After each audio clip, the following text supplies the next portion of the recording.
ओम नमः शिवाय। शिव जी सदा सहाय। ओम नमः शिवाय। गुरु जी सदा सहाय। संगत जी, गुरु जी का अनंतम अंतम शुक्राना, लख लख बार शुक्राना, अर्चित दा शुक्राना, सांस दा शुक्राना। संगत जी, जब हमारे साथ गुरु जी हैं, गुरु जैसे गुरु ऐसे महात्मा हमारे जिनका कोई वंश नहीं है, मतलब उन्होंने कहा था मैं था मैं हूँ और मैं ही रहूंगा, क्योंकि मेरी गद्दी पे बैठने वाला कोई वारिस नहीं है। मैं था मैं हूँ मैं ही रहूंगा। बहुत बेहतरता बात है। और संगत जी, उसके बाद भी गुरु जी से जुड़ने के बाद हम तंत्र मंत्र की तरफ भागते हैं। हम ये सोचते हैं कि हम गुरुजी हमारा कुछ कर ही नहीं रहे, गुरुजी हमें देख नहीं रहे।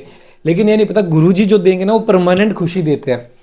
हम मानने बीच में आपको थोड़ा विश्वास विश्वास आपका बना रहे, थोड़ा थोड़ा करते रहे, लेकिन संगत जी गुरुजी पे विश्वास रखो। गुरुजी जो देंगे ना आपको परमानेंट देंगे, स्थायी देंगे, जो लाइफ एंड तक आपके साथ जाएगा। गुरुजी की योजनाओं में कभी शक मत करो। गुरुजी जैसा कोई नहीं है। गुरुजी की अपार शक्ति हमारे साथ है। गुरुजी हमें इतना ब्लेस करते हैं, इतना ब्लेस करते हैं कि हमें कल्पना भी नहीं कि गुरुजी आप ऐसा भी कर सकते हैं।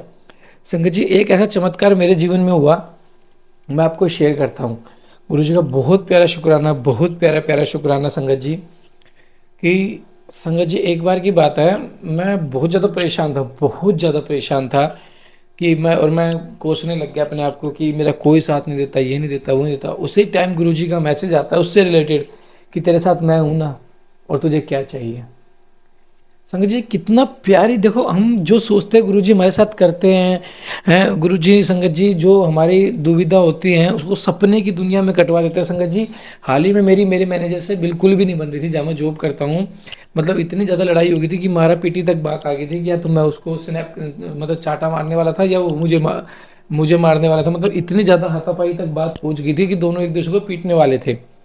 फिर संगत जी मैं अब टेंशन में होगा कि अब कहीं एचआर में कंप्लेन कर देगा, मेरी तो जॉब गई।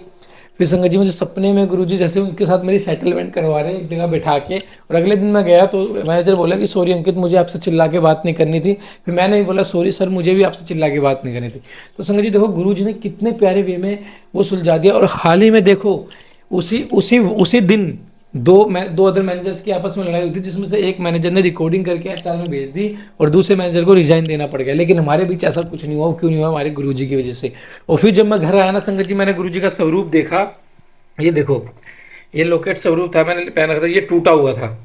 मतलब जैसे मैंने कपड़े निकाले तो मेरे हाथ में आके गिर गया। मैंने देखा कि गुरुजी ने सारा कष्ट अपने ऊपर ले लिया। देखो संगत जी, कितना बड़ा कष्ट आया था ये। तो संगत जी, गुरुजी हमें संभालते हैं और गुरुजी जब तक साथ है ना, आप टेंशन मत लो, गुरुजी सब कुछ संभाल लेंगे।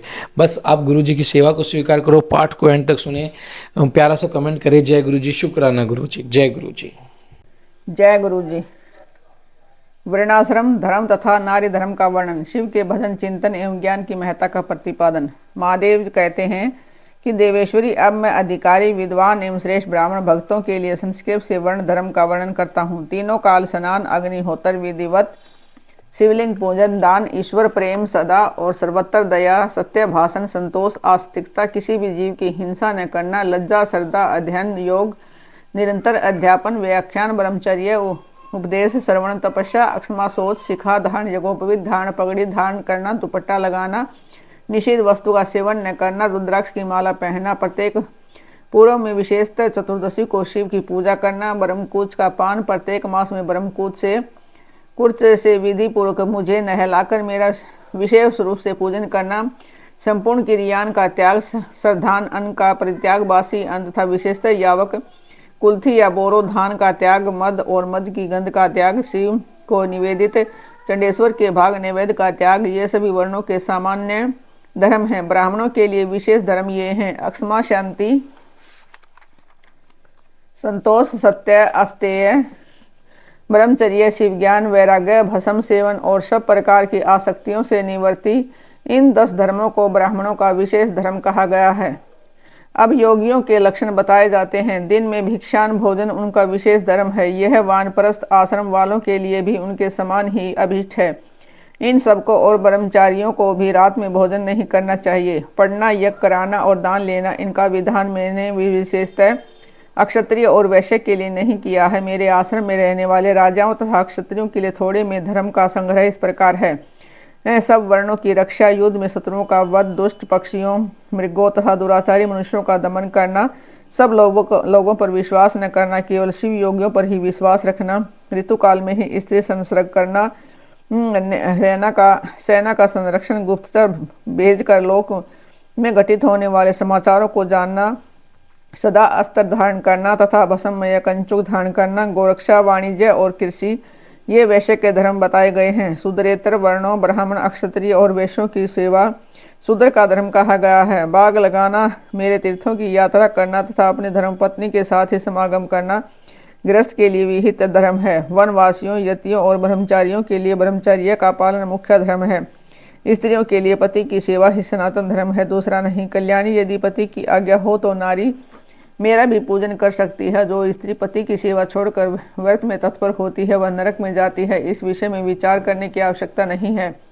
अब मैं विधवा स्त्रियों के सनातन धर्म का वर्णन करूंगा। व्रत, दान, तप, शौच, भूमि शयन, केवल रात में ही भोजन, सदा ब्रह्मचर्य का पालन, भस्म तथा जल से स्नान, शांति, मौन, अक्षमा, विधि पूर्वक सब जीवों को अन्न का वितरण, अष्टमी, चतुर्दशी, पूर्णिमा तथा विशेषतः एकादशी को विधिवत उपवास और मेरा पूजन, ये विधवा स्त्रियों के धर्म हैं। देवी, इस प्रकार मैंने संक्षेप से अपने आश्रम का सेवन करने वाले ब्राह्मणों, क्षत्रियों, वैश्यों, सन्यासियों, ब्रह्मचारियों, वानप्रस्थों और गृहस्थों के धर्म का वर्णन किया है। साथ ही शूद्रों और नारियों के लिए भी इस सनातन धर्म का उपदेश दिया। देवेश्वरी, तुम्हें सदा मेरा ध्यान और मेरे षडाक्षर मंत्र का जप करना चाहिए। यही संपूर्ण वेदोक्त धर्म है और यही धर्म तथा अर्थ का संग्रह है।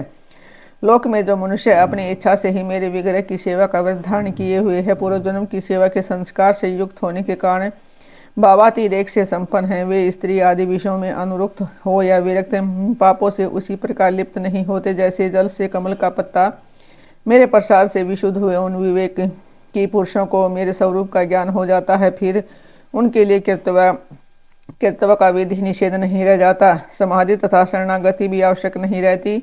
जैसे मेरे लिए कोई विधि निषेध नहीं है वैसे ही उनके लिए भी नहीं है।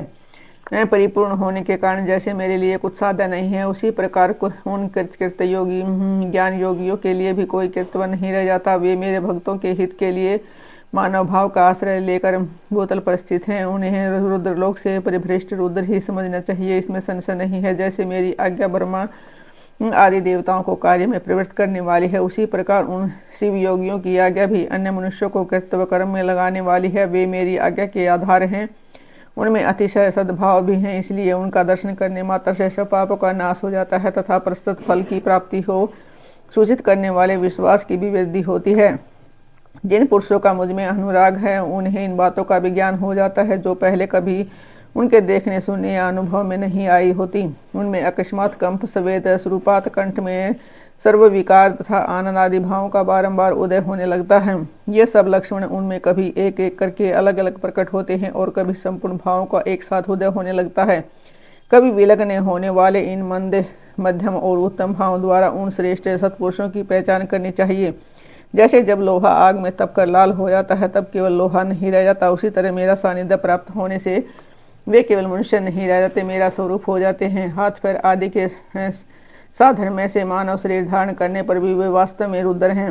उन्हें प्राकृतिक मनुष्य समझकर विद्वान पुरुष उनकी अवहेलना न करे। जो मूर्छित मानव उनके प्रति अवहेलना करते हैं वे अपनी आयु, लक्ष्मी, कुल और शील को त्याग कर नरक में गिरते हैं। अथवा बहुत कहने से क्या लाभ है, जिस किसी भी उपाय से मुझ में चित्त लगाना कल्याण की प्राप्ति का एकमात्र साधन है।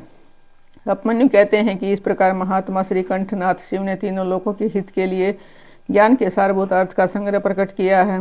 संपूर्ण वेद, शास्त्र, इतिहास, पुराण और विद्याएं इस विज्ञान संग्रह की ही विस्तृत व्याख्याएं हैं। ज्ञान, ज्ञेय, अनुष्ठेय, अधिकार, साधन और साध्य, इन 6 अर्थों का ही यह संस्कृत संग्रह बताया गया है। श्री कृष्ण जो शिव और शिवा संबंधी ज्ञानामृत से तृप्त हैं और उनकी भक्ति से संपन्न हैं, उसके लिए बाहर भीतर कुछ भी कर्तव्य शेष नहीं है। इसलिए क्रमशः बाह्य और आभ्यंतर कर्म को त्याग कर ज्ञान से ज्ञेय का साक्षात करके फिर उसे साधनभूत ज्ञान को भी त्याग दें। यदि चित्त शिव में एकाग्र नहीं है तो कर्म करने से भी क्या लाभ है, और यदि चित्त एकाग्र ही है तो कर्म करने की क्या आवश्यकता है।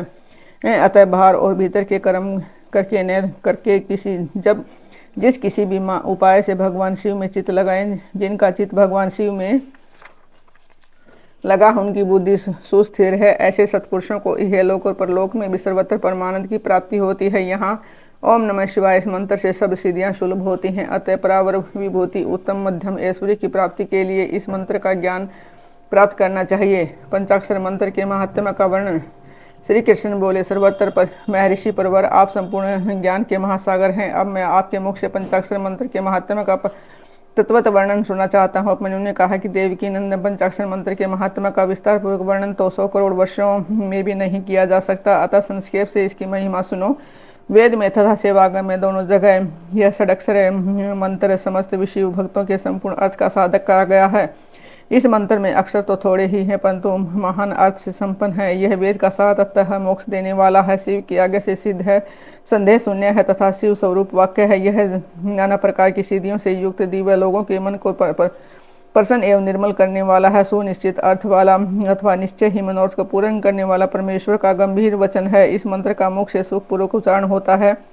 सर्वज्ञ शिव ने संपूर्ण देहधारियों के सारे मनोरथों की सिद्धि के लिए इस ओम नमः शिवाय मंत्र का प्रतिपादन किया है। यह आदि षडक्षर मंत्र संपूर्ण विद्याओं का मूल है। इसके वट के बीज में महान वृक्ष छिपा हुआ है। उसी प्रकार अत्यंत सूक्ष्म होने पर इस मंत्र को महान अर्थ से परिपूर्ण समझना चाहिए। ओम इस एकाक्षर मंत्र से तीनों गुणों से अतीत, सर्वज्ञ, सर्वकर्ता, अद्वितीयमान, सर्वव्यापी प्रभु शिव प्रतिष्ठित हैं। ईशान आदि जो सूक्ष्म एकाक्षर रूप ब्रह्म है, वे सब उनमें शिवाय इस मंत्र में कर्म से स्थित हैं। सूक्ष्म षडक्षर मंत्र में पंच ब्रह्म रूपधारी साक्षात भगवान शिव स्वभावतः वाचक भाव से विराजमान है। अपरमेय होने के कारण शिव वाच्य है और मंत्र उनका वाचक माना गया है। शिव और मंत्र का यह वाचक भाव अनादिकाल से चला आ रहा है। जैसे यह घोर संसार सागर अनादिकाल से ही प्रवृत्त है, उसी प्रकार संसार से छुड़ाने वाले भगवान शिव भी अनादिकाल से ही नित्य विराजमान है। जैसे औषध रोगों का स्वभावतः शत्रु है, उसी प्रकार भगवान शिव संसार दोषों के स्वाभाविक शत्रु माने गए हैं।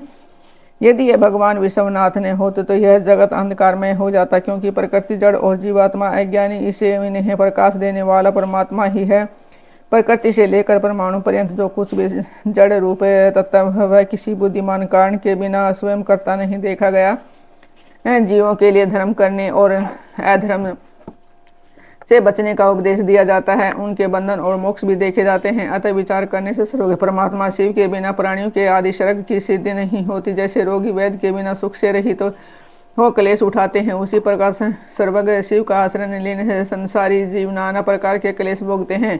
अतः यह सिद्ध हुआ कि जीवों का संसार सागर से उद्धार करने वाले स्वामी अनादि से सर्वज्ञ परिपूर्ण सदाशिव विद्यमान है। वे प्रभु आदि मध्य और अंत से रहित हैं, स्वभाव से ही निर्मल हैं तथा सर्वज्ञ एवं परिपूर्ण हैं। उन्हें शिव नाम से जानना चाहिए। शिवागम में उनके स्वरूप का विशद रूप से वर्णन है। यह पंचाक्षर मंत्र उनका अभिधान है। वे शिव अभिधेय, अभिधान और अभिधेय रूप होने के कारण परम शिव स्वरूप यह मंत्र सिद्ध माना गया है। ओम नमः शिवाय यह जो षडक्षर शिव वाक्य है, इतना ही शिव ज्ञान है, इतना ही परम पद है। इस शिव का विधि वाक्य है, अर्थवाद नहीं है। यह उन शिव का स्वरूप है जो सर्वज्ञ परिपूर्ण और स्वभावतः निर्मल है, जो समस्त लोगों पर अनुग्रह करने वाले हैं। वे भगवान शिव झूठी बातें कैसे कह सकते हैं? जो सर्वज्ञ हैं वे तो मंत्र से जितना फल मिल सकता है उतना पूरा का पूरा बताएंगे वे, परंतु जो राग और अज्ञान आदि दोषों से ग्रस्त हैं वे झूठी बात कह सकते हैं।